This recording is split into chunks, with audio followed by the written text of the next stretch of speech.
Hey everybody, Chef Pete here over at Jamaica Hospital. It's National Guacamole Day and we'd like to show everyone how to make a nice, light, refreshing guacamole. Let's start off with what you need first. Okay, what we're going to need is some nice ripe avocados, some diced tomatoes, we have some sour cream for garnishing, you need some fresh limes, some red onions, some cilantro, and a little bit of jalapenos, and then you'll all be ready to go.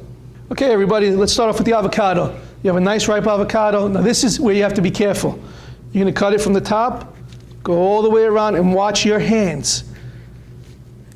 See? Now you get that, just do a little twist, and it pops right up. Now to get rid of the pit, just pop it with your knife. Doesn't always work, but sometimes it does. Put that to the side, now you're ready to go.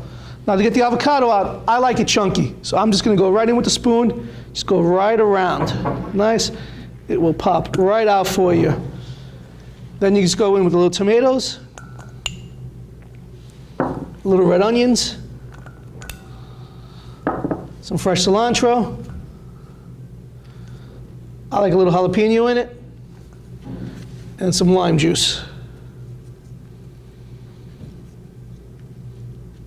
You also need a little salt and pepper to taste, and don't be shy in the lime juice. Lots of lime in there. The acidity is nice, stops it from turning brown. This way you have a nice, vibrant green avocado guacamole. And you just mix it around, mash it up however you like it.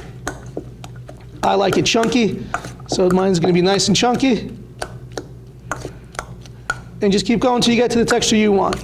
Okay everybody, once you have your guacamole ready to go, it's time to plate up. As you can see here, we did a more healthier version of it. We have some pita chips, some carrot sticks, a little cucumber, some celery, some broccoli, and a little red peppers. You can use any vegetable you like.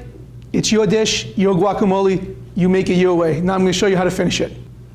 Okay, now to finish it, it already looks beautiful as is, but we always want to do a little bit more. You do a little tomato, a little bit more of onions, a bit more fresh cilantro, a nice little squeeze of lime again, always important on the lime, and a little dollop of sour cream right in the middle. And there you go. Now you guys can all enjoy your healthy guacamole. From everybody here at Jamaica Hospital, go enjoy your National Guacamole Day.